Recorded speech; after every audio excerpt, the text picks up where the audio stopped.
എന്താണ് എമ്പുരാന സംഭവിക്കുന്നത്? സോഷ്യൽ മീഡിയയിൽ വലിയ തരംഗമാകുമ്പോഴും പിന്നണിയിലുണ്ടാകുന്ന അപ്രതീക്ഷിത മാറ്റങ്ങൾ പ്രേക്ഷകരെ ഞെട്ടിക്കുന്നതാണ്. പറഞ്ഞ സമയത്തിന് മുൻപേ ട്രെയിലർ പുറത്തുവിട്ടതും ഇതിന് ഉദാഹരണമായിരുന്നു. ഇപ്പോഴിതാ മുഖം മറച്ച വില്ലനാണ് സോഷ്യൽ മീഡിയയെ ആശയക്കുഴപ്പത്തിൽ ആക്കുന്നത്. ഇനി സിനിമയിലെ വില്ലൻ ഫഹദ് ഫാസിൽ ആണോ എന്ന സംശയവും ഉയരുന്നുണ്ട്. എമ്പുരാന്റെ ട്രെയിലർ ഇന്നുച്ചയ്ക്ക് 1:08 പുറത്തുവിടുമെന്നായിരുന്നു നേരത്തെ അറിയിച്ചത്. എന്നാൽ അർദ്ധരാത്രി 12:30 എമ്പുരാന്റെ ട്രെയിലർ പുറത്തുവിട്ടു. ലീക്കാകുമെന്ന് കണ്ടതിനാലാണ് നേരത്തെ പുറത്തുവിട്ടതെന്നാണ് സോഷ്യൽ മീഡിയയിലെ പ്രചരണം. എന്നാൽ ഇക്കാര്യത്തിൽ ഔദ്യോഗിക സ്ഥിരീകരണമൊന്നും വന്നിട്ടില്ല. തെന്നിന്ത്യൻ സിനിമാ പ്രേമികളും ആരാധകരും ഏറെ ആവേശത്തോടെ കാത്തിരിക്കുന്ന Lyca productions, Aashirvad cinemas, Sree Gokulam movies നിർമ്മിച്ച മോഹൻലാൽ ചിത്രം എമ്പുരാൻ മാർച്ച് 27 ആഗോള റിലീസിനായി എത്തുന്നത്.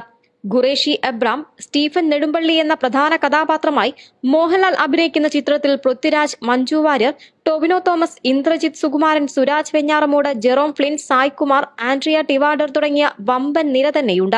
ഗെയിം ഓഫ് ത്രോൺസിലൂടെ ലോക പ്രശസ്തനായ ജെറോം ഫ്ലിന്നിന്റെ സാന്നിധ്യം ചിത്രത്തിന്റെ താരനിരയ്ക്ക് നൽകിയത് ഒരു ഇന്റർനാഷണൽ അപ്പീലായിരുന്നു. 2025 ജനുവരി 26 ആദ്യ ടീസർ പുറത്തുവിട്ടുകൊണ്ട് പ്രൊമോഷൻ ജോലികൾ ആരംഭിച്ച ചിത്രത്തിന്റെ കഥാപാത്രങ്ങളെ പരിചയപ്പെടുത്തുന്ന രീതിയും ഏറെ ശ്രദ്ധ പിടിച്ചുപറ്റി. ഓരോ അഭിനേതാക്കളും തങ്ങളുടെ കഥാപാത്രങ്ങളെക്കുറിച്ച് സംസാരിക്കുന്ന വീഡിയോകൾ പുറത്തുവിടുന്നത് ഫെബ്രുവരി 9 മുതൽ ആരംഭിച്ച് അത് അവസാനിച്ചത് ഫെബ്രുവരി 26 ഇപ്പോൾ ട്രെയിലർ പുറത്തു വന്നതിന് പിന്നാലെ അതിലെ പ്രധാന വില്ലനെ തിരയുകയാണ് സോഷ്യൽ മീഡിയ. ചുവന്ന ചൈനീസ് ഡ്രാഗണിന്റെ ചിത്രമുള്ള വെളുത്ത വസ്ത്രമണിഞ്ഞു നിൽക്കുന്ന വ്യക്തി ആരാണെന്നാണ് സോഷ്യൽ മീഡിയയുടെ ചോദ്യം. ഇപ്പോൾ ട്രെയിലർ ഇറങ്ങുമ്പോഴും ആ കഥാപാത്രത്തിന്റെ മുഖം മാത്രം കാണിക്കുന്നില്ല.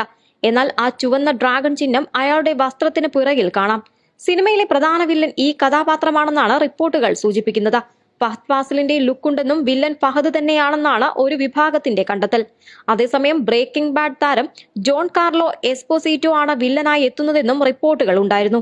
രാജ്യാന്തര തലത്തിൽ വലിയ ബന്ധങ്ങളുള്ള അബ്രാം ഖുറേഷിയോട് ഏറ്റുമുട്ടാൻ എത്തുന്നത് എന്തായാലും മറ്റൊരു രാജ്യാന്തര ഗ്യാങ് ആകുമല്ലോ എന്നാണ് ആരാധകരുടെ കണക്കുകൂട്ടൽ.